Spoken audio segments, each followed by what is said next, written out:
rasa ini saja untuk apa yang ingin saya sampaikan pada hari ini. Saya buka pada soalan, silakan. Okey, ini contoh soalan-soalan latihan yang pelajar boleh gunakan. Sementara itu saya lihat ada sebarang soalan saya nak tanya. Ada boleh bertanya saya. Okey, pelajar ada soalan? Okey, contoh soalan latihan yang pelajar boleh buat. Pertama, bincangkan ciri-ciri negara persekutuan, negara kesatuan Perancis pada abad ke-19. Huraikan ciri-ciri negara persekutuan Amerika Syarikat pada abad ke-19. Okey, semua tadi saya dah berikan ciri-ciri kesatuan Perancis, kesatuan persekutuan Amerika Syarikat. Okey, yang ketiga, bincangkan perbezaan dan persamaan di antara negara kesatuan Perancis dan negara persekutuan Amerika Syarikat pada abad ke-19. Okey, yang keempat, jelaskan sejarah pembentukan negara persekutuan Amerika Syarikat pada abad ke-19. Dan soalan yang terakhir, yang kelima, nyatakan perkembangan negara kesatuan Perancis selepas berakhirnya sistem beraja sehingga Republik ketiga Perancis. Okey, ini contoh-contoh soalan yang boleh pelajar cuba melihat yang lebih mendalam.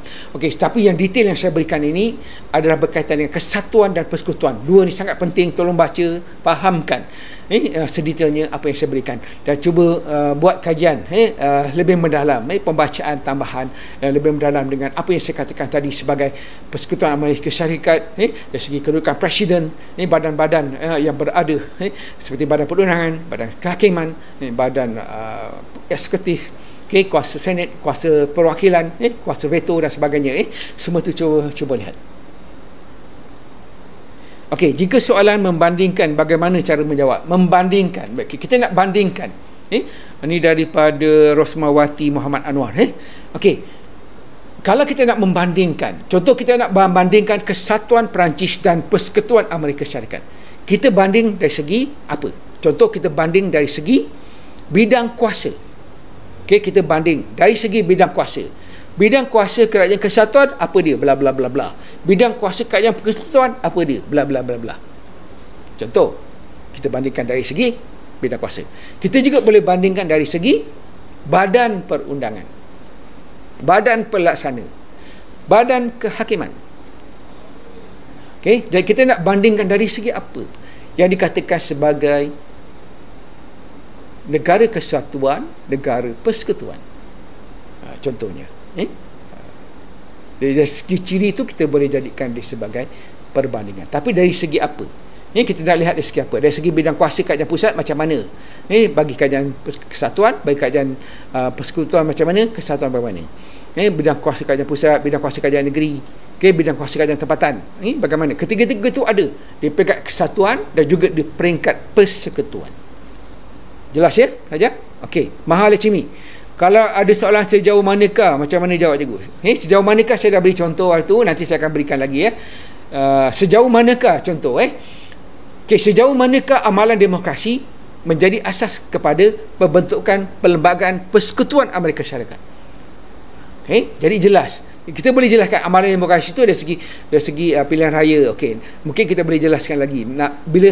Bila kita nak jelaskan sejauh manakah dia sebut amalan demokrasi. Jadi isi kita yang pertama, kita jelaskan dari segi amalan demokrasi, dari segi pilihan raya, pemilihan untuk menjadi presiden, wakil-wakil senat dan sebagainya. Itu amalan demokrasi bagaimana. Dari segi peruntukan perlembagaan. Boleh jelaskan semua itu. Dalam sejauh manakah kita kena ada faktor lain. Namun begitu terdapat perkara lain atau faktor lain atau sebab lain yang membawa kepada pembentukan sebuah Persekutuan Amerika Syarikat. Contohnya, persetujuan daripada negeri-negeri yang berada dalam Amerika Syarikat untuk bergabung dalam sebuah persekutuan. Jelaskan. Ini dari segi 13 koloni tadi dan sebagainya. Itu adalah faktor-faktor lain. Jelas ya? Farah Dibah tanya saya, amalan demokrasi di Amerika Syarikat sama dengan Malaysia? Sama. Dari segi amalan demokrasi sama. Sebab demokrasi ini berpunca daripada Amerika. Amerika sebab sampai hari ini Amerika mengatakan dia adalah bapa demokrasi. Dia adalah pejuang demokrasi. Itu adalah demokrasi. Jadi semua negara berkatakan dia demokrasi. Negara China pun mengatakan dia demokrasi. Jadi dari segi amalan demokrasi itu, contoh kalau di Malaysia, kita ambil satu contoh, pilihan raya. Amerika ada pilihan raya, kita ada pilihan raya. Pilihan raya is amalan demokrasi. Lepas tu China kata dia pun demokrasi. Sebab dia ada pilihan raya untuk memilih pemimpin-pemimpin parti komunis. Contoh, that's pilihan raya. Faham ya pelajar? Jadi amalan demokrasi itu seluruh dunia memang yang mengamalkan demokrasi. Tapi demokrasi cara mereka lah, berdasarkan keadaan negara tersebut, dari segi keperluan politik, keperluan ekonomi sesebuah negara, ataupun berdasarkan latar belakang. Dari segi itu Malaysia adalah memang sebuah negara demokrasi. Kita bebas bersuara, bebas untuk memberi pendapat dan sebagainya. Kita ada kuasa untuk mengundi. That is amalan demokrasi. Okey, jelas? Ada soalan lain sahaja?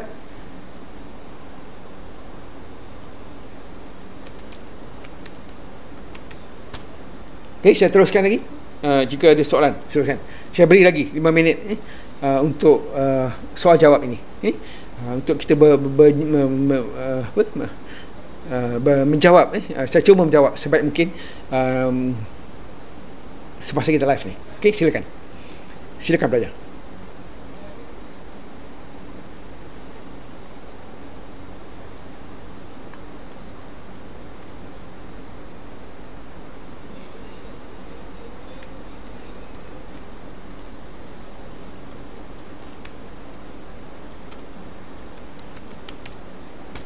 Okey, jelaskan belajar. Jadi tolong buat ulang kaji, pembacaan tambahan. Banyak buku saya tengok yang ditulis melihatkan perkembangan sejarah Amerika, bagaimana betul-betul itu sangat luas, sangat mendalam dan sebagainya. Agak konflik sikit, tidak berapa jelas. Tapi yang pentingnya yang kita nak dari segi sukatan yang kita perlukan adalah apa dia negara kesatuan dan apakah dia negara persekutuan. Itu yang pelajar kena faham betul-betul. Sebab negara kesatuan, kita adalah sebuah negara persekutuan. Jadi kita nak bandingkan bagaimana bentuk persekutuan yang kita amal tu dengan negara kesatuan Perancis. Jadi kita kena faham bagaimana bentuk negara persekutuan Amerika Syarikat itu dengan negara persekutuan Malaysia adalah sebuah negara persekutuan. Jadi pelajar perlu, sebab tu kita belajar tajuk ini supaya kita lebih jelas dan lebih faham tentang bentuk pemerintahan. Jadi dari segi pemerintahan dan pentadbiran. Siapa yang memerintah, bagaimana mentadbir.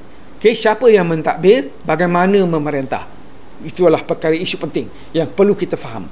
Berkaitan dengan tema 2, bahagian kedua ini. Sebab kita dah lihat daripada sistem pemerintahan beraja, sistem pemerintahan monarki baru kepada perubahan dari segi penggunaan piagam, misalnya Magna Carta, berlakunya revolusi Perancis, revolusi Inggeris, kemudian berlakunya pemerintahan revolusi, berlakunya apa yang dikatakan sebagai percubaan masyarakat penduduk pada waktu itu untuk melahirkan satu negara yang mereka ingini. Berdasarkan kepada fahaman-fahaman liberalisme, pemahaman-fahaman yang berlaku pada waktu itu oleh ahli-ahli politik seperti Rousseau, Montesquieu dalam The Prince, dalam karya-karya mereka berkaitan dengan sebuah negara yang dipanggil persekutuan ataupun kesatuan. Jadi itu saja untuk kita hari ini. Kalau tak ada soalan, saya harap pelajar terus istiqamah, belajar, teruskan perjuangan anda. Alhamdulillah kita masih dapat bersama. Terima kasih banyak kerana masih bersama saya. Terus akan membaca dan melihat saya punya PDPC ini, cuba fahamkan untuk kita memahami apa yang kita baca, apa yang kita rujuk daripada bahan-bahan yang lain untuk kita memberikan satu kefahaman yang jelas. Saya harap pelajar-pelajar dapat menjawab soalan nanti dengan lebih baik, dengan lebih bermutu, dengan lebih jangan takut berhujah. Penting kita mesti berhujah dengan fakta yang kita ada supaya kita dapat memberikan satu takulan yang baik. Takulan baik itu akan memberi pengetahuan yang baik, yang jelas, dan dia akan memberikan markah yang baik untuk keseluruhan. Ini dari segi pemarkahan. Jadi selamat menjawab dan teruskan. Saya harap semua pelajar akan mendapat, saya harap pelajar dapat sesuatu dari apa yang saya sampaikan. Teruskan. Inilah yang saya mampu buat yang baik itu daripada Allah Ta'ala, dan lemah itu adalah diri saya sendiri. Jadi kita jumpa lagi di masa akan datang. Jadi terima kasih. Assalamualaikum warahmatullahi wabarakatuh. Terima kasih. Selamat pagi. Salam sejahtera. Jaga kita. Jaga diri. Bye. Terima kasih.